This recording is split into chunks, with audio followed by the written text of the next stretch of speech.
Imagina una mesa con dos sillas, una frente a la otra. La mesa lleva ahí unos 48 años. En una de las sillas ha estado siempre la misma gente, ahí, terca, inamovible. La otra silla se ha turnado y ha sido ocupada por diferentes personas en al menos 5 momentos distintos. Se ha sentado la derecha, el centro más liberal, la derecha más contemporánea y ahora un gobierno elegido bajo banderas de izquierda, con un pasado guerrillero y la promesa de una paz total. Desde que esa mesa está, el mundo ha cambiado drásticamente.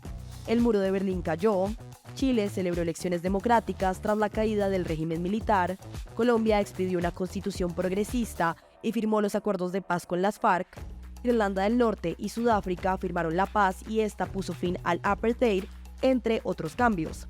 Sin embargo, parece que el ELN, la guerrilla más antigua y vigente de América Latina, no ha cambiado. El Ejército de Liberación Nacional es un grupo guerrillero fundado en 1964 con inspiración en el marxismo y la teología de la liberación. Fue creado por intelectuales urbanos y tiene presencia en zonas fronterizas. Financia sus actividades a través del cobro de vacunas, extorsiones, secuestros y comisiones de narcotraficantes, pero niega estar activamente involucrado en el tráfico de drogas. A lo largo de las décadas ha habido 5 intentos fallidos de negociaciones de paz con el ELN bajo diferentes gobiernos: Alfonso López, César Gaviria, Ernesto Samper, Álvaro Uribe y Juan Manuel Santos. Desafortunadamente, ninguno de estos intentos logró llegar a un acuerdo de paz debido a acciones terroristas, incumplimiento de condiciones y debilitamiento de las relaciones con países vecinos. En 2019, el expresidente Duque suspendió el último proceso de paz reactivado durante el gobierno de Santos, exigiendo la liberación de secuestrados como condición para reanudar los diálogos. ¿Por qué es tan complicado negociar con el ELN?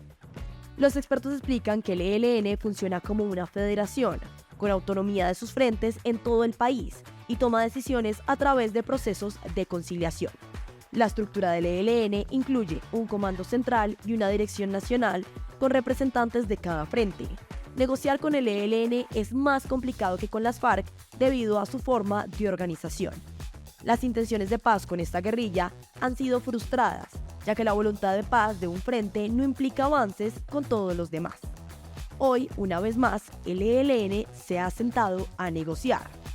Esta vez la silla es ocupada por el gobierno de Gustavo Petro, el primer presidente de izquierda elegido en Colombia, quien se ha propuesto construir una paz total y negociar o dialogar con todos los actores implicados en el conflicto.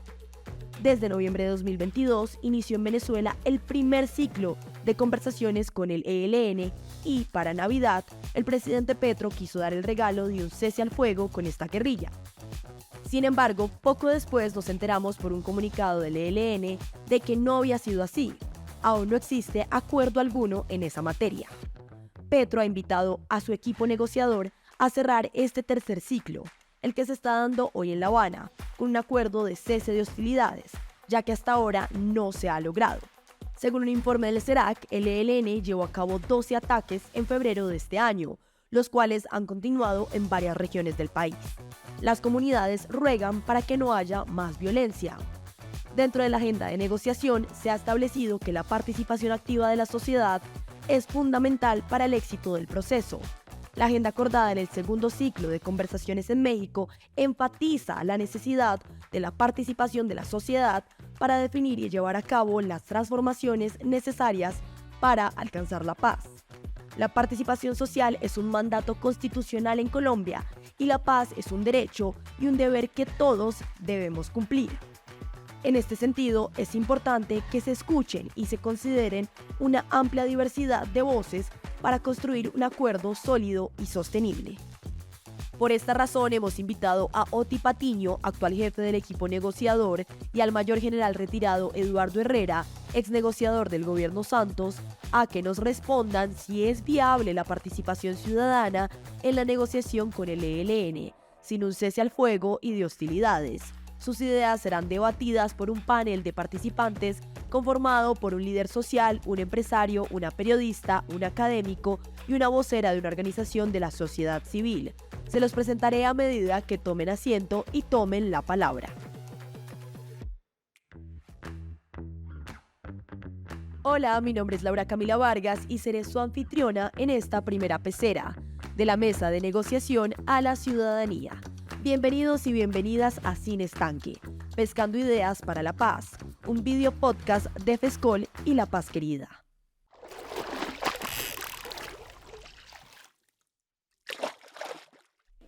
Y que vamos a hacer una reflexión en torno a las posibilidades de una política de paz total con miras a la reconciliación.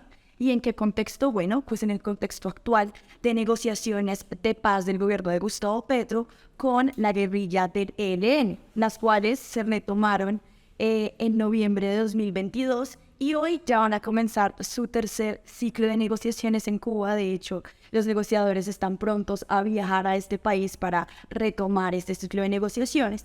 Hasta ahora el gobierno no ha logrado acordar un cese al fuego y de hostilidades. De hecho, en enero hubo un pequeño traspiés porque pues el anuncio de fin de año de que había un alto al fuego bilateral que en realidad pues no estaba acordado por la guerrilla. Entonces, ya conociendo este contexto actual, es que les quiero hacer esta pregunta a nuestros ponentes, que se los presento. Tenemos por este lado a Otto Patiño, negociador del Gobierno Nacional en la mesa con el ELN. Y por este lado tenemos al mayor general retirado Eduardo Herrera Berber, que es ex negociador de paz con el ELN, lo fue durante el gobierno de Juan Manuel Santos. Entonces, ustedes dos, para comenzar con esta conversación y comenzar a pescar ideas, quiero preguntarles, en este contexto actual que acabo de describir brevemente, ¿ustedes creen que es viable la participación ciudadana en la negociación con el ELN sin un cese al fuego y de hostilidades? Les doy la palabra acá a Otto Patiño. Entonces, sí. Sí, señor. Yo creo que el tema del cese al fuego es un tema que siempre va a estar presente a lo largo de todas las negociaciones. En la agenda que heredamos de Quito, que a este punto estaba en el punto 5. Vemos que tiene que ver con el cese al fuego y hostilidades. Al finalizar el segundo ciclo, nosotros hicimos una presión que veníamos haciendo desde el primer ciclo para que ese tema del cese al fuego empezara a acordarse. Por supuesto, no un cese al fuego definitivo, sino un cese al fuego tal como se planteó en Quito, por lo menos preliminar, por lo menos temporal, de tal manera que pudiera generarse un clima, un ambiente para generar, digamos, los otros puntos de la agenda. De tal manera que, bueno, allí, digamos, quiero hacer una aclaración en primera instancia sobre lo que ocurrió en diciembre. En diciembre, el gobierno, desde luego, tenía toda la intención de hacer un anuncio sobre cese al fuego por el ELN. Se le consultó al ELN a través de muchas intervenciones, como son el gestor de paz. El gestor de paz dijo que le parecía. De todas maneras, la razón no llegó a tiempo, pero el gestor manifestó de que él creía que la respuesta era positiva, y sobre esa opinión del gestor empezó, digamos, a desarrollarse toda una serie de eventos que luego fueron de alguna manera legados como acuerdo con el gobierno. Este hecho, que fue tanto de afortunado, de todas maneras, instaló en la mesa la necesidad del cese al fuego como un tema prioritario, perentorio por parte de la sociedad colombiana, de las comunidades y también, desde luego, de la comunidad internacional. Ahora, hay dos modelos, digamos, de negociaciones.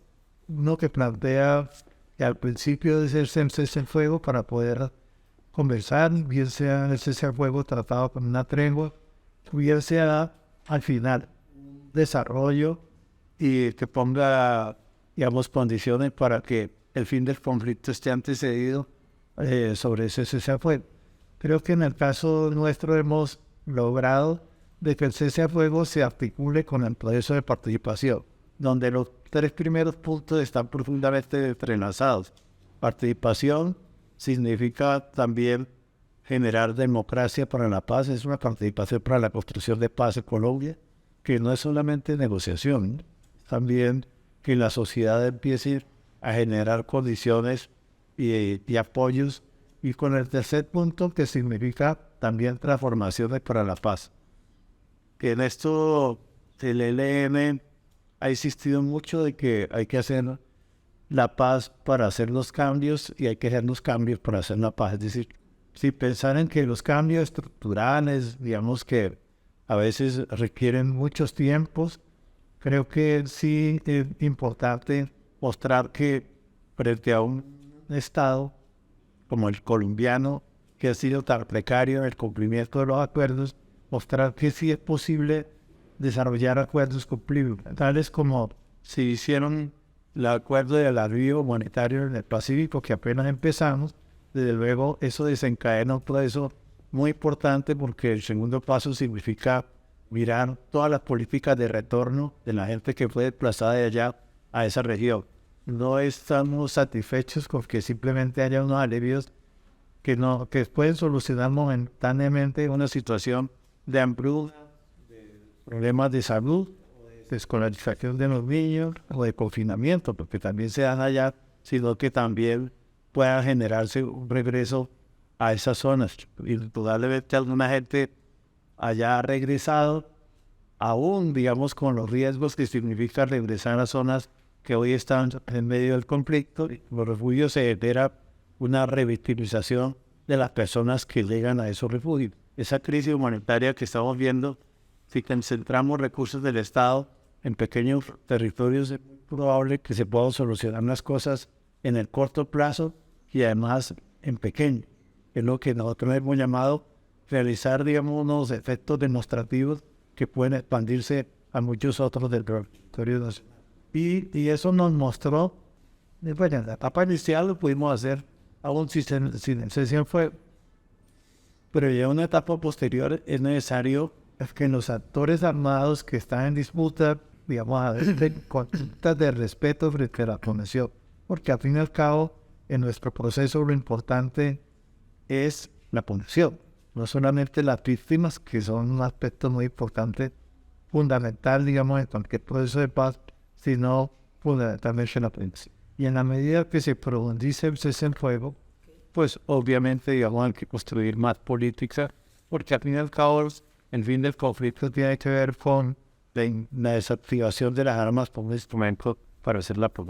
Entonces, digamos, y desde luego, en el tema de las comunidades, como un elemento para también generar en muchas zonas donde no hay seguridad, no hay justicia, digamos, restablecer, digamos, el imperio del Estado social de derecho, o establecerlo, porque en algunas de estas zonas que han sufrido un abandono permanente del Estado, en todas sus formas, hasta tal punto que la misma Corte Constitucional ha declarado en muchas de estas regiones un estado de cosa inconstitucional. Entonces, digamos, la tarea de un proceso de paz es restablecer o establecer ese estado de cosa inconstitucional en esas regiones. Y eso, digamos, de eso se trata, y para eso el centro, digamos, de un cese al fuego, el centro de toda la negociación, debe ser el beneficio de la población. Desde luego, en nuestra delegación hay dosis militares, hay un acompañamiento técnico de las fuerzas militares, porque sabemos que sin los militares, y menos aún contra los militares, no se puede trabajar todo este proceso. Y tenemos que afrontar este tema, digamos, del cese al fuego. Hemos tenido más de un taller en Viejo de digamos, con el apoyo internacional de Naciones Unidas, pero esos, digamos, son insumos útiles porque la parte técnica del cese al fuego, que tiene que ver con concentración de fuerza, con delimitación de regiones, son necesarios para que haya la posibilidad de verificar el cese al fuego. Y desde luego eso es comprensible, pero como le explicaba antes, debe ser eso un proceso, no es un acto inmediato. En la medida que haya una voluntad y sobre todo, digamos, una presión cada vez más fuerte de las comunidades que habitan y que sufren el conflicto en los territorios, que haya una presión cada vez más fuerte de la comunidad internacional y también apoyo para la verificación. La Iglesia ha sido también muy importante en estos procesos de verificación, que no solamente hay que hacerlo a nivel nacional, sino también in situ, pues, en el territorio mismo. Todos estos elementos son muy importantes para la conformación de un cese al fuego ese tema, digamos, de una organización que a pesar de que se ha planteado que tiene expansiones, de todas maneras ya empieza a flaquear en su retaguardia. Y creo que ese es un elemento básico y el aspecto de las relaciones con Venezuela creo que también influye notablemente en las relaciones formales y no digamos de ese juego de los gobiernos provisionales. Creo que es un golpe muy duro, digamos, contra el ELN, digamos, sin que ello signifique que ese sea el propósito. Pero es un elemento, digamos, muy importante, digamos, que tienen que, digamos, en ELN considerar. Y desde luego, ahora que nos trasladamos a Cuba, la deuda histórica que tiene el ELN por haber usado, digamos, del albergue, y Cuba se ha apresado de haber albergado lo que para muchos países, incluso países que hoy están en la mesa de negociación como acompañantes, estiman como terroristas.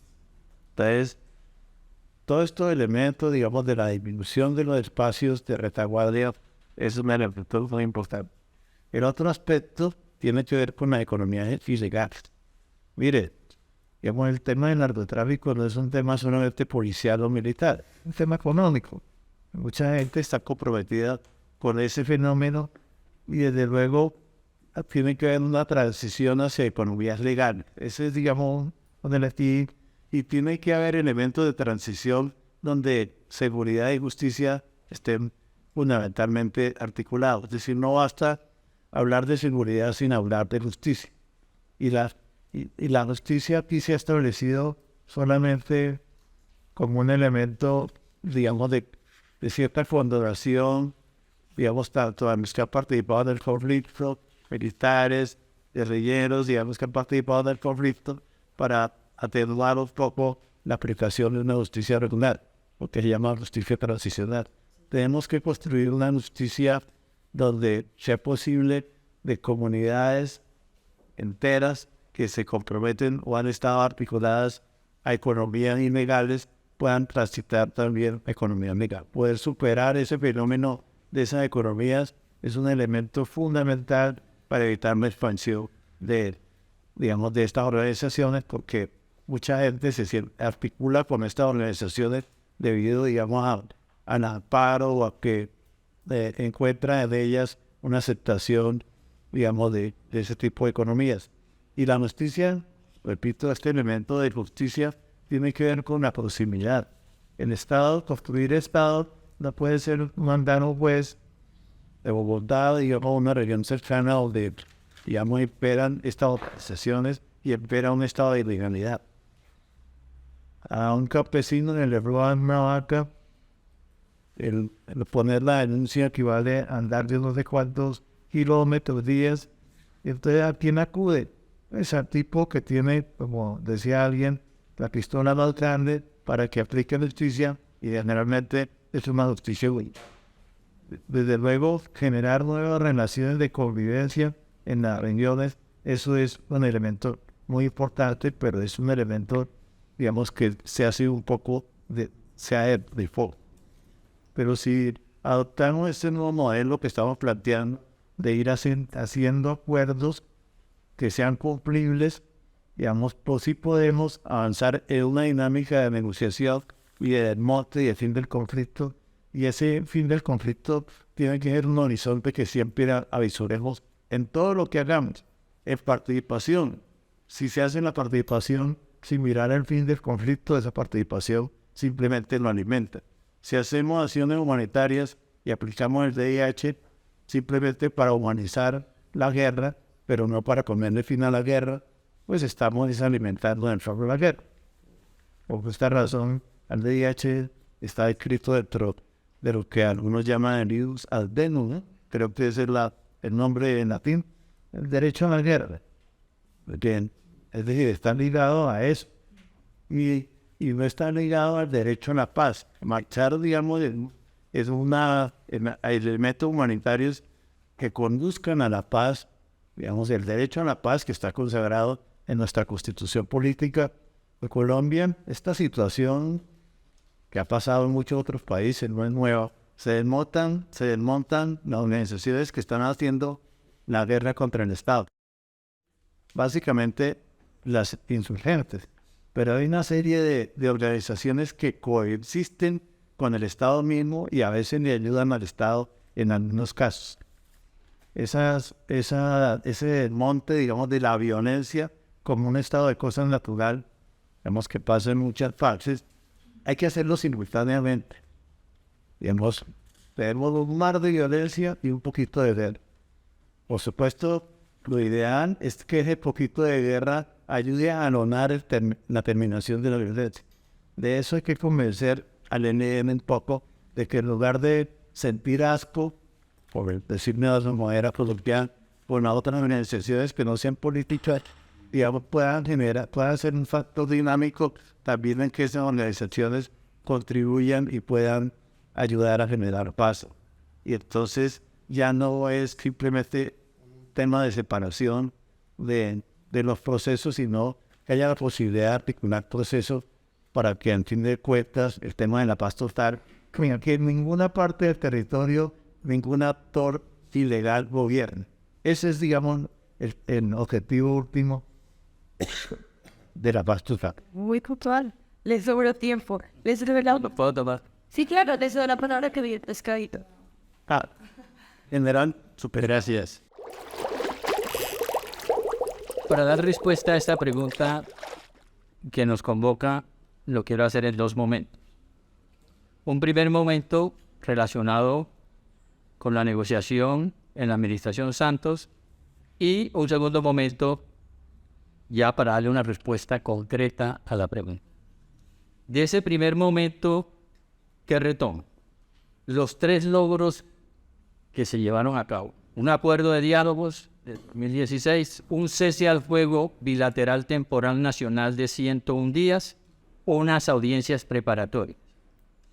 De esa experiencia hay lecciones aprendidas que mi recomendación se deben tomar. Se hicieron 3 audiencias preparatorias con 194 participantes y participaron 25 sectores de la sociedad colombiana. Ahí hay una experiencia. La relatoría la hizo el PNUD y está compendiada en aproximadamente más de 315 páginas. ¿Qué se trató ahí? Dar respuesta a 2 preguntas. ¿Cuál es la recomendación que usted presenta para mecanismos de participación? ¿Y cuál es tu experiencia en participación? Le sugiero, con todo conocimiento, tanto a FESCOL, la Paz Querida, como a la delegación del gobierno, estudiar esas importantes audiencias que se dieron en ese momento. Las condiciones del 2017 no se están dando hoy, son diferentes. Hay una paz total en 5 carriles. Carriles que aún no se han podido sincronizar por diferentes razones. Una paz total que requiere mayor arquitectura institucional de paz, menos afanes, más planeación y un acompañamiento, que es mi mensaje de hoy, un acompañamiento de la seguridad. La paz va de la mano de la seguridad y la seguridad va de la mano de la paz. Es un binomio indisoluble.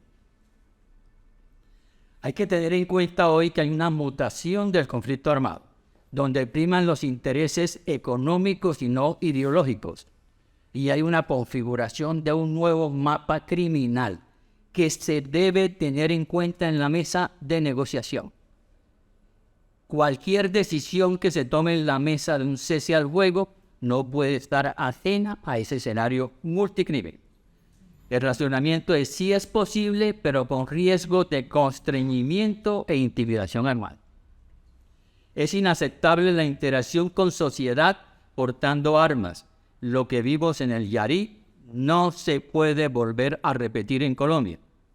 No se debe repetir más y no se debe repetir, a mi modo de ver, con toda consideración en un escenario de cese al fuego con el ELN.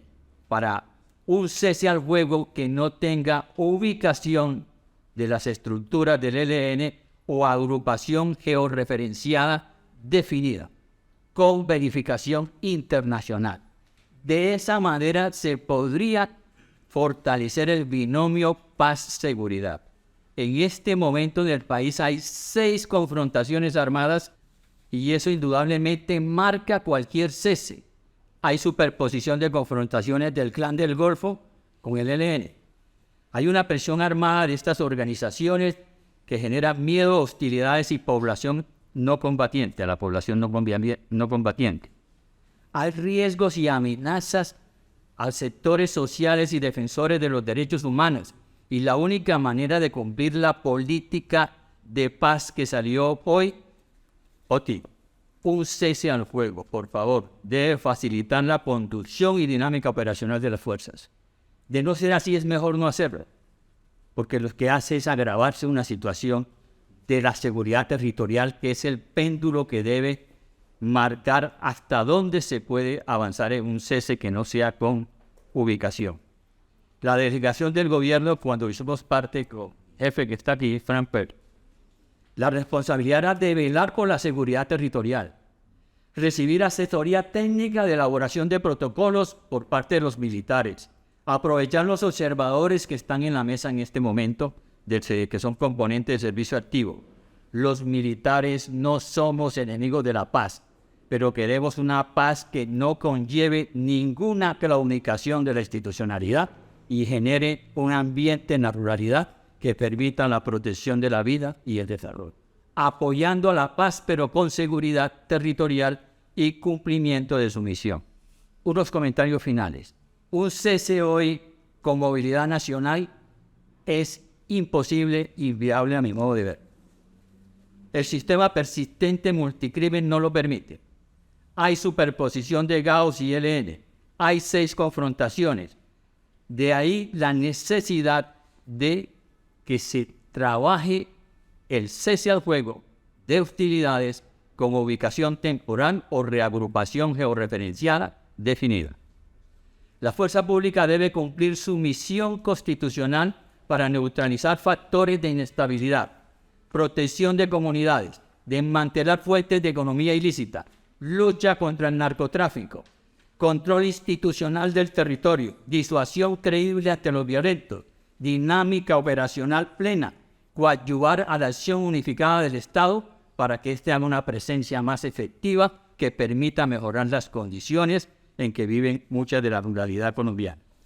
Un cese al fuego tiene una secuencia lógica y se hace un acuerdo en mesa, lo que pretende la delegación y del ELN y gobierno hacer ahora en el tercer siglo.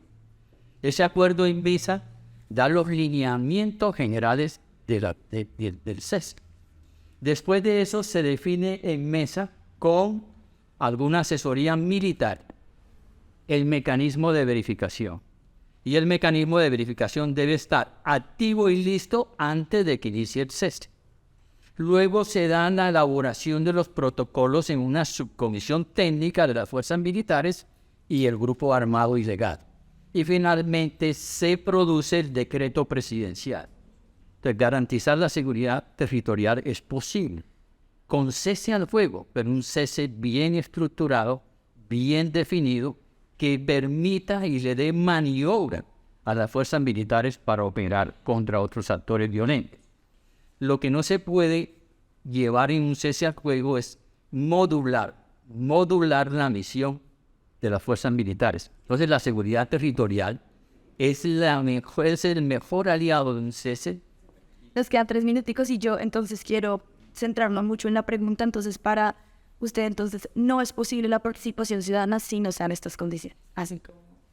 Yo creo que usted llegó a una conclusión que es la que he tratado de ilustrar y se puede hacer sin cese con unos riesgos inmensos y unas dificultades inmensas. Se puede hacer con cese como en el modelo actual, con dificultades para poder combatir un escenario de multicrimen. Se puede hacer esa participación mejor. El cese y la participación, si el cese cumple esta secuencia y si el ELN acepta el cese de hostilidades y acepta una reagrupación temporal para que se puedan cumplir estos elementos. Eso sería. Perfecto, listo, mejor dicho, al punto. Y bueno, muchas gracias. Después de esta intervención de nuestros dos ponentes, le quiero dar la palabra a nuestros participantes que van a ir pasándose a la silla.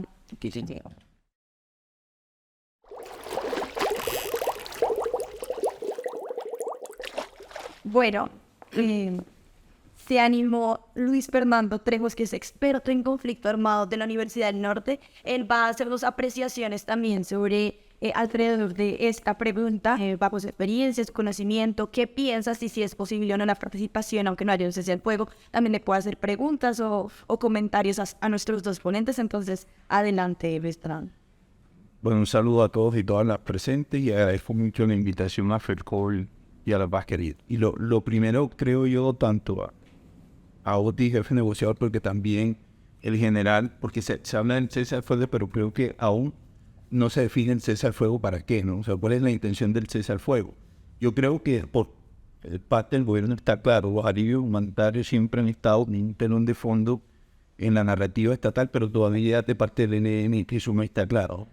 Ellos qué buscarían o cuál es la intencionalidad que tienen, y una vez se haga claro esto, saber si ellos también están de acuerdo en que ese cese al fuego incluye hostilidades.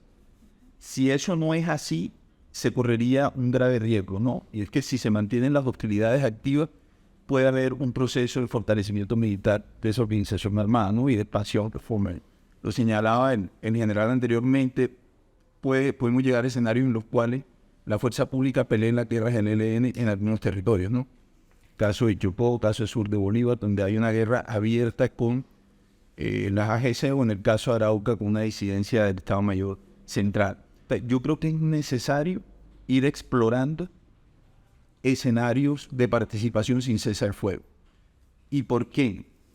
Creo yo, sin ánimo de ser temerario, creo que es imposible que el Estado hoy garantice el cumplimiento pleno del cese al fuego, solo si es bilateral, pero hay que entender que en muchos territorios el ELN comparte presencia con otros actores armados con los cuales hoy mantienen tensiones armadas activas.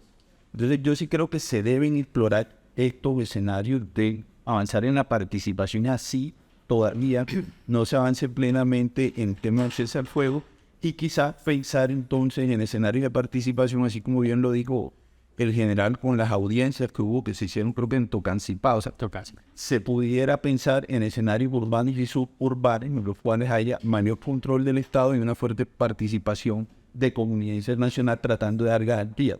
De hecho, creo yo que sería un poco irresponsable avanzar en estos escenarios de participación ciudadana en territorios en los cuales haya presencia de otros grupos armados y todavía con esos grupos no se hayan definido ceses al fuego o no se hayan avanzado en esas mesas. Un ejemplo, caso de Arauca. Que avance la participación en Arauca con el ELN, pero no con el Frente 28. Ya anteriormente hemos visto que parte de la guerra que libran estas organizaciones armadas en ese territorio se dirige a lo que ellos denominan bases sociales, ¿no? Y en este caso, si solo hay participación por parte del ELN, creo yo que habría una exposición de ciertas organizaciones o expresiones comunitarias que podrían ser catalogadas por las contrapartes armadas como bases sociales de ellos. Y en ese sentido, sacarlos del territorio y llevarlos a espacios urbanos, que no es lo ideal, pero quizás ahí se generen unas condiciones mayores de seguridad para que la participación no quede entonces amarrada a un cese al fuego, que hoy vemos al gobierno con mucha voluntad, pero un ELN que no tiene ningún afán en que eso se concrete rápidamente. Bueno, muchísimas gracias por la intervención. Seguimos acá con Gloria Castellón, que es directora de Economía más 20 del Espectador. Buenos días, muchas gracias por la invitación. Bueno, yo voy a dejar unas consideraciones para que ojalá nos las puedan responder. Yo te diría, claro, que es necesario e ideal un cese al fuego y ojalá de hostilidades para adelantar no solo el ejemplo de la participación de la sociedad civil en el proceso de paz, sino para adelantar el resto de la agenda. Pero a mí me asaltan varias preocupaciones. La historia de Colombia ha mostrado que los ceses al fuego antes, ¿no?, al comenzar la negociación siempre han sido muy traumáticos, y pues se le viene a uno a la mente. Yo sé que las circunstancias son distintas, pero también hay que ver lo difícil que fue, por ejemplo, durante el aniversario de Betancourt, Tlaxcala, Caracas y México, fueron muy complejos para negociar el cese al fuego al comienzo, y generalmente se enredaban las negociaciones del cese al fuego muy al comienzo de la mesa y la cosa no avanzaba y ahí se quedaba porque cualquier acto de guerra o cualquier acto hostil pues terminaba desbaratando la conversación. A mí me parece que esos ceses al fuego tienen un riesgo que terminan siendo muy frágiles.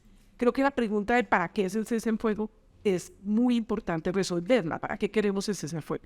El gobierno tiene una idea clara. Vamos a ver qué idea tiene el ELN, que es lo que todavía no tenemos. El otro punto es que quisiera saber cómo se pudieran acompasar las dos negociaciones. Si es claro que vamos a avanzar en un cese al fuego, ¿cómo hacer para que en negociar el cese al fuego no termine enredando los otros puntos de la mesa? Es claro que se tendrían que hacer dos negociaciones paralelas, o sea, tendríamos dos subcomisiones, una técnica para negociar el cese al fuego y otra que vaya avanzando en los otros puntos de la agenda. ¿Cómo hacer para que eso avance al mismo tiempo y no se ve de manera, digamos, por carriles distintos? Tendría que ir por carriles distintos, sí, pero muy acompasados. Y otro punto que me surge es cómo acompasar esto con la negociación que ya adelanta el Estado colombiano con el autodenominado Estado Mayor Central de las FARC. Y lo digo porque allí pasaron muchas cosas, como las que acaba de relatar el general Herrera Berbey, y después ver 10.000 personas civiles, que son una base social de una guerrilla que en este momento está diciendo somos las mismas FARC de 1964, y nosotros queremos la participación de la sociedad civil en la mesa. Quieren una mesa itinerante por 16 departamentos, una mesa de negociación itinerante donde vayan estas organizaciones campesinas directamente a participar. Entonces vamos a tener dos procesos al mismo tiempo, con dos guerrillas distintas, con dos procesos distintos de participación. Y claro, ahí me quedan enormes interrogantes. Y el otro punto que me parece que es importante ver, a mi manera de ver, yo siento que ninguno de los grupos que hoy están negociando con el Estado colombiano tienen la intención de parar la guerra, la confrontación que tiene con los otros grupos, porque todos están en expansión y fortalecimiento territorial. No de otra manera se entiende lo que está pasando en Arauca, sobre todo en Cauca y en Chocó. En Cauca, el ELN, y se sabe por buenas fuentes, está ya aliado con la Segunda Marquetania. En Putumayo también hay otras alianzas con comandos de frontera, en Arauca también. Entonces, ¿cómo hacer para desactivar estas guerras si cada grupo está claramente en un momento de expansión territorial para dominar territorios? Y ahí cómo entraría un cese al fuego cuando ya sabemos que la principal afectación a la población civil hoy está llegando no por una guerra, digamos, o por unas confrontaciones entre el Estado y estas guerrillas, sino entre estas guerrillas entre sí y estos grupos entre sí. Ese es como el otro punto que les dejaría, porque a mí me causa mucha preocupación. Yo que diría también que creo que en lo que hay que avanzar es básicamente más ayudas humanitarios o en acuerdos humanitarios, porque realmente creo que ahí es donde está la nuez del asunto. Listo, Gloria, gracias. Ahorita tenemos un espacio para que los jueces contesten. Por acá tenemos a Carlos Belandria, Felipe Torres, gestor de paz, ex miembro de NLN. Hemos estado tan entusiasmados. Primero que todo, soy partidario de la participación de manera activa y de manera directa de las comunidades, principalmente en los territorios impactados más grandemente por el conflicto. Creo que es un derecho, creo que es el camino adecuado, el camino correcto para construir paz en los territorios, contando con la gente y con la institucionalidad del territorio, que no falte nadie, pero que estén todos al momento de hacer la consulta, al momento de participar, que no falte nadie. Es fundamental establecer para qué participa la gente. La utilidad de la participación tiene que estar orientada hacia en tres direcciones. Uno, que sea útil, que se acabe la guerra. Si la participación no ayuda a acabar la guerra, creo que estamos hablando de otra cosa. ¿Sí? Estamos hablando de la participación, pero en otra dimensión. La participación debe ser útil para ponerle punto final a la guerra. Segundo, la participación debe ser justa, para ayudar a conseguir justicia social en el territorio. No, es decir, quiero acotarle al territorio y poner el acento en el territorio, que es lo que la gente más conoce. En el territorio, en la dimensión humana, que ellos entiendan que es reivindicación, que es paz y que es posible. Y en tercer lugar, que sea democrática, en el sentido que no puede faltar absolutamente nadie. Hacer la paz, sí, a mi favor, pero en contra de otros sectores, no sirve. Se cae, se hunde. Porque el tiempo de negociación de un gobierno es supremamente valioso y muy escaso. Los gobiernos son como los yogures, tienen fecha de caducidad y el tiempo se les va. A esta delegación, a esta mesa, no se les puede ir el tiempo de manera inútil. Negociar sine die un cese bilateral del fuego y de las hostilidades les puede consumir tiempo valioso para avanzar en lo fundamental, en pactar lo fundamental que es desactivar el fin de la guerra. Yo les recomendaría, discutan el cese bilateral de fuego, en definitivo, y métanse a fondo a buscar la bilateralidad, pero de actos unilaterales, de manera simultánea. Si el ELN declarara mañana mismo un cese unilateral del fuego y de las hostilidades permanentes, creo yo que el gobierno estaría casi que obligado a declarar la reciprocidad. Es decir, no atacaré al ELN, no voy a buscarlos, no, porque ellos están haciendo un gesto muy importante que es parar la guerra. Creo yo que la sociedad también cuenta con esto, no es, oiga, señores de la sociedad, le tiramos el balón, participen ustedes para yo dejar mis armas. No, yo creo que la sociedad debe decirle, oiga, yo sí quiero participar, pero me brinda la totalidad de garantías para poderlo hacer. Porque nadie de la sociedad puede acudir a un diálogo si le están poniendo una pistola en la sien, o si le están poniendo minas quiebrapatas debajo, o si lo están secuestrando. Es decir, la intimidación, la violencia es el enemigo número uno de la participación. Yo creo que se tienen que emplear a fondo en las delegaciones, en este encuentro en La Habana. Yo les recomendaría, sí,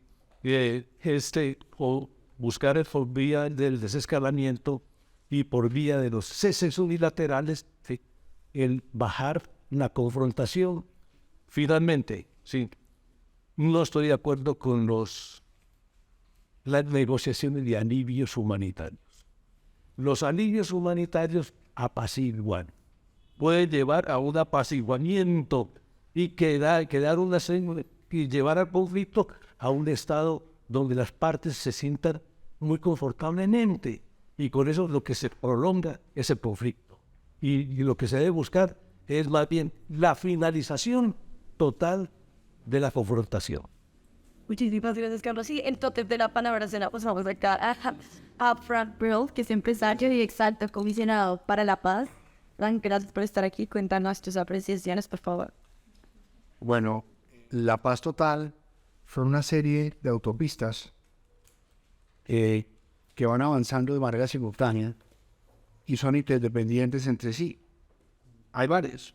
La negociación con el ELN, la negociación con las disidencias de las FARC, el sometimiento o acogimiento a la justicia de los grupos criminales, el nuevo enfoque en la lucha contra la droga, en el tema de seguridad y los mensajes que se le han enviado a la fuerza pública, unas nuevas relaciones bilaterales con Venezuela, todo está interrelacionado. Y una primera sugerencia sería que alguien del Estado colombiano mirara esas iniciativas, cada una increíblemente compleja y muy difícil de sacar adelante, en cuanto a las relaciones que tienen, las interdependencias que tienen, para que hubiera secuencia y simultaneidad en las acciones como parte de un plan que estuviera amarrado entre todas esas iniciativas, porque de lo contrario, en las conversaciones, en los diálogos, en las mesas, no se pueden superar los obstáculos que suceden de manera real en el territorio. Yo personalmente pienso que una conversación sobre cese al fuego requiere madurez en los procesos. A todos nos gustaría que hubiera cese al fuego. Realmente ni creo que se logre, ni creo que sea posible de controlar. En segundo lugar, creo que el ELN hoy todavía no tiene incentivos suficientes para poner su capacidad a disposición de la paz. Ahora, parte de la negociación es llevar a esa organización a esa tarea. Y creo que ahí la reapertura de relaciones con Venezuela presenta una oportunidad importante. En cuanto a la participación ciudadana, yo creo que hay que aprender de las lecciones de procesos pasados. Sí que eso implica que el proceso por ley sea igual a algo que se haya hecho antes. Cuando nosotros hicimos la negociación con las FARC, tuvimos mecanismos de participación ciudadana, muchísimos, y perdimos el plebiscito. Yo creo que el tema de la participación ciudadana va mucho más allá de unos mecanismos, de unas mesas de diálogo en algunas regiones.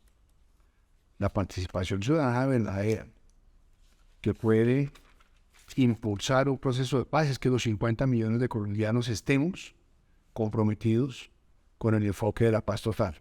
Y eso no se está logrando. Y así como nosotros, cuando trabajábamos en la administración anterior a la del presidente Duque, en el gobierno de Santos, hicimos un proceso serio en La Habana y firmamos con las FARC. Fallamos, porque no logramos venderle al país la idea de la paz. El mayor riesgo no es implementar unas mesas de conversación ahorita o unos mecanismos de participación. Eso se puede hacer. El mayor riesgo es que los colombianos no compremos la idea de la paz total. Aquí hay unas falencias en comunicación, hay unas falencias en estrategia que son similares a las que nosotros tuvimos. Los ciudadanos podemos ser la red de apoyo de la paz total. Y cierro diciendo algo. Yo creo que es muy posible que este gobierno ya no tenga tiempo de firmar la paz con el ELN. Entonces, lo que sí puede hacer, que es muy valioso, es aprovechar los 3 años que le quedan, ¿sí?, para dejar un camino muy robusto y muy sólido que nadie pueda deshacer para llegar en el siguiente gobierno a un cese al fuego maduro, con condiciones maduras, con la zanahoria y engarrote apropiados, con los elementos geopolíticos apropiados, y llegar a la firma del fin del conflicto. Bueno, muchísimas gracias, Mac. Le puedes pasar a Tatiana Prada, disculpa, que es de la Fundación Idea para la Paz, también experta pues, en este tema del conflicto armado. Adiós. Gracias, Ani. Yo creo que el tema en este momento es que la participación en este contexto, en estas circunstancias, es posible, pero eso no quiere decir que sea efectivo y no quiere decir que sea algo que le interesa tanto al gobierno como al ELN, que es que sea vinculante. Un poco la reflexión que yo hacía era que en Colombia llevamos décadas con violencia, con conflicto, y si bien eso a veces suena como un lugar común, lo que nos muestra es que hemos logrado hacer participación en esas circunstancias, ¿sí? Entonces, a la pregunta, digamos, la respuesta simple sería, si podemos, porque lo hemos venido haciendo. En Colombia hay muchos mecanismos de participación, se utilizan, hay mucha movilización ciudadana, pero entonces conectando con lo que ha dicho Gloria, lo que ha dicho Luis Fernando, el para qué de la participación, para qué queremos hacer más participación y a dónde la queremos llevar en este contexto. Si hay algo, yo creo que para el ELN y quienes han estado en mesas de negociación, si hay algo que es muy importante para el ELN es diferenciarse de otros grupos. Y yo creo que algo que sí los diferencia es ese reclamo constante por participación ciudadana, independiente de lo que eso implica, pues un reclamo muy constante de ellos. Y en este momento creo que la participación en estas circunstancias sin cese al fuego, y creo que muy bien lo dijo, me parece que fue Carlos, sin cese de hostilidades, la participación no va a apuntar a lo que se busca de ella, y en particular porque no va a tener garantías de seguridad para que la gente se movilice, para que la gente circule en los territorios para participar, pero además porque no tenemos garantía, como no la hemos tenido en mucho tiempo, de que lo que se está diciendo en un escenario no pasa por una retaliación con armas, ¿sí? La gente en Colombia participa no sin armas, sino a pesar de las armas. El ELN y el gobierno tienen unas aspiraciones concretas de lo que esperan de la participación, y creo que, por ejemplo, el ELN ha sido muy público en que aspiran que se discuta la democracia del país, y han hablado mucho de construir el camino para la democratización del país, pero si no hacemos un cese al fuego, un cese de hostilidades y en últimas una disminución de la violencia, lo que se va a discutir en las instancias participativas es la necesidad de disminuir la violencia. Si bien yo creo y comparto con varios de los que han intervenido que probablemente no estamos en un escenario muy viable para lograr un cese al fuego absoluto, también creo que la paz construir la paz no es de absolutos, es de gradualidad. Pero en últimas, hoy la urgencia de la gente es la disminución de la violencia. Y difícilmente vamos a lograr que la participación conduzca a otros temas de interés si no hay cese al fuego y de hostilidades. Lo urgente, como dice Mafalda, nunca hay lugar para lo importante. Y lo urgente para las comunidades y para la ciudadanía es la disminución de la violencia. Entonces, se nos quedan los demás acuerdos en una bolsa, en un saco, si no podemos bajar la violencia para que la gente vea cuál es el sentido, o veamos cuál es el sentido de los acuerdos. El le transmito el peso a Leider Torres, que es líder social del Pacífico y nuestro último participante. Yo creo que vamos por un buen camino. El hecho de que se piense en un acuerdo en que deben conversar, ya vamos por un buen camino. Pero hay que hacer un arduo trabajo en lo que es las garantías. Pues se exige un cese al fuego, pero ¿cuáles son las garantías? También se exige la participación de los líderes, de los sectores sociales, de los empresarios, pero también ellos piden una garantía. Entonces yo creo que aquí hay que, pues, antes también de establecer esa ruta de trabajo, es como trabajar muy fuertemente en lo que son las garantías. También yo creo que hay que ser muy enfático en las conversaciones asertivas, porque pues sí, pues cada uno lee el conflicto desde su posición, pero sí, pues como decían también algunos compañeros en la mesa, tampoco es hablar por hablar, sino que tener esas conversaciones asertivas. También creo que es muy pertinente y sería como un fin del conflicto es ceder. Yo creo que una de las partes toca ceder, así pues nadie quiere doblar el brazo a torcer porque es que yo pierdo esto, pero yo creo que una de las maneras de poder darle solución a este conflicto que nos ha azotado por muchísimos años es reconocer que tanto el Estado como los actores tienen una responsabilidad en el conflicto. Pues nosotros como jóvenes, pues que venimos creciendo con ese espíritu de ser revolucionarios, de ser como que sí, queremos esto, quiero pelear, pues yo creo que es un momento de evitar las confrontaciones ideológicas que no nos llevan a ningún punto. Es que yo creo de esta manera, es que yo veo las cosas, todo eso no sirve para... Entonces también es un momento de llegar a un punto y dejar las confrontaciones ideológicas a un lado. Bueno, muchísimas gracias, Leider, por tu intervención. Ahora vamos a tener 8 minutos para que cada ponente un poco como que recoja lo que nos dieron los participantes, si quieren responder a algunas de sus dudas. Y bueno, para empezar, a ti te pasaron el peso, entonces creo que comienzas tú con tu intervención.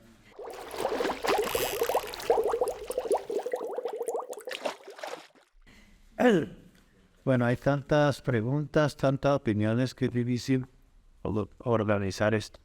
Voy a tratarlas de una manera un poquito, digamos, arbitraria. Pues de manera arbitraria, tengo, digamos, mi propia sensibilidad y de nuevo, como yo estoy montado en el potro ese difícil, digamos, de la negociación, pues, digamos, a veces le afecta a uno la mano que creo que es. Bueno, estos días hablaba con un personaje que estuvo en la ETA, de española, y él me contaba de que las negociaciones que hicieron fueron básicamente por varios motivos, y uno de ellos es porque en la retaguardia por Francia se les perdió. Entonces, tenemos una organización, digamos, para poder triunfar necesita retaguardia, pero en el caso de las FARC también, las retaguardias también la perdieron cuando el Estado, básicamente las fuerzas militares lograron llegar a lo que ellos estimaban como las retaguardias profundas, con la liberación de Itri y de los africanos que estaban en el poder de las FARC, es decir, en esa manera, allí sufrieron derrotas estratégicas. Muchas gracias. Pues les cedo la palabra a Eric Cotenteto de la Paz, de la palabra también de la Paz, al general Eduardo, para que también concluya con sus 8 minutos de intervención. Perfecto. Nos decía Luis Fernando, ¿para qué el cese al fuego? Una pregunta que para mí la debo contestar internamente, y para la delegación y para la mesa es un gran desafío su respuesta. La institucionalidad no puede ir a pelear las guerras al ELN. Me explico. Si el ELN está en confrontación en Arauca con el Estado Mayor, lo tienen que solucionar ellos. Si está en confrontación en Cauca con la segunda Marquetalia, lo tienen que solucionar ellos. Si van a un cese, tiene que ser un cese también que comprenda que ellos silencien los fusiles entre ellos. porque ahí el único que puede pagar las consecuencias, los únicos que lo pueden pagar son las fuerzas militares. Y la población, ¿no? Y la población, porque no puede dar la protección. Yo estoy de acuerdo con usted. Nos decía Gloria, los cese al fuego son traumáticos. Se hizo un estudio en la Universidad Militar cuando era rector, de 82 casos en el mundo, y en ninguno el cese de inicio fue positivo. En ninguno de los que hicieron cese de inicio, en esos 82 casos. ¿Por qué? Porque se convierte el escenario de la negociación en discutir las 290 violaciones que ha hecho el Estado Mayor Central o las 48 que hizo en el 2017 el ELN y 10 de esas del gobierno nacional. Demasiado traumático. Sí, me parece muy interesante acompasar las dos negociaciones que hablan en las dos submesas, una submesa técnica y una submesa de participación, con el objeto de que se encuentren más adelante, pero que no una esté supeditada a la otra. Porque de pronto se quedan sin nada al final del tercer ciclo, sin participación y sin cese. Hablaba Gloria cómo migrar la expansión territorial en que se encuentran estos grupos armados ilegales y cuál podría ser el aprovechamiento de los alivios humanitarios para buscar se saquen las tropas, como dice el acuerdo de México, que la gradualidad de las tropas, que no pueden emplearse, que no presionen la mesa. Eso indudablemente va generando situaciones que pueden ser muy complicadas. Carlos Belandi, usted define muy bien, Carlos, la participación, para que la participación sea útil, punto final, a la guerra, justicia social, que sea democrática. Para hacer eso, indudablemente, se tiene que generar, Carlos, un escenario. Comparto con usted, y al final lo había puesto, medidas de confianza, desescalar las hostilidades, desescalar la confrontación, las hostilidades y dinámicas humanitarias. Y cuando se genere la suficiente confianza y esté el momento propicio para el cese, este llegará solo en el marco que sea un cese definitivo. Fran, la madurez del proceso. Todos nos deberíamos preguntar, ¿en 2 meses hay madurez en el proceso con el ELN? Con todo respeto, no. Se dice como una premisa por el gobierno, es que nosotros en 2 meses firmamos el Acuerdo de México y en la administración Santos duró 4 años. Pero es que en la administración Santos y en quienes construimos ese acuerdo no firmamos lo mismo que firmaron en el Acuerdo de México, donde le dieron absolutamente todo lo que podía dársele al ELN. Así es, mi punto de vista.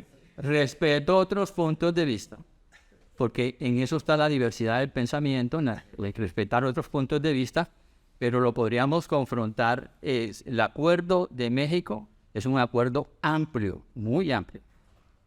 El ELN no tiene en este momento, a pesar de eso, y comparto, Fran, incentivos. Pero lo que más me llamó la atención es lo que falló en el anterior y lo que puede estar fallando ahora. No hay un consenso con la paz total. Y ese debe ser un aspecto muy rápido a definir por este gobierno. Tatiana nos hablaba de un tema y de una frase que me dejó, una idea que me dejó muy, no impresionado, pero sí muy agradado. Hay que construir la paz con gradualidad. La paz no se construye con afanes. La paz se construye con tranquilidad. La paz tiene su costo, pero no se puede buscar una paz a cualquier precio, porque no es la paz que necesitamos los colombianos. Leider, ceder y evitar la confrontación ideológica. Ese es un mensaje para los jóvenes. Los jóvenes deben estar presentes en estos procesos, pero también tienen que entender y mirar un poco y leer hacia atrás lo que ha sucedido en el marco de estos 50 años del conflicto armado. Yo le puedo decir con mucho agrado también, FESCOL, a Oliver y a María Teresa, de La Paz Querida, al director ejecutivo Alberto, a todos los participantes, que ha sido un ejercicio interesante. En mis 20 años que estoy en estos temas de la paz después de mi retiro, nunca lo había hecho. Y me agrada que termine con él en la mano. Ojalá podamos pescar muchas ideas que lleven hasta Colombia a una paz definitiva, a una reconciliación y a un desarrollo con equidad. Muchas gracias. Sí, muchísimas gracias a FESCOL, a La Paz Querida, por este espacio en el que pescamos un montón de ideas para la paz. Oti, mucha suerte allá en Cuba. Claro que ojalá todas estas ideas también se trasladen allá, un poco como las conclusiones ya para ir cerrando. Grandes conclusiones que quedan es, por ejemplo, es necesario e ideal un cese al fuego para adaptar la participación y el resto de la agenda, pero mencionaba en el cese al fuego es frágil, ¿no? Y también podría dañar la negociación, entonces también es importante irnos preguntando para qué esa participación ciudadana y buscar esos mecanismos sin que haya cese al fuego para que se vaya asentando un poco. Muchísimas gracias por estar aquí, fue un ejercicio muy interesante y espero que nos podamos volver a ver.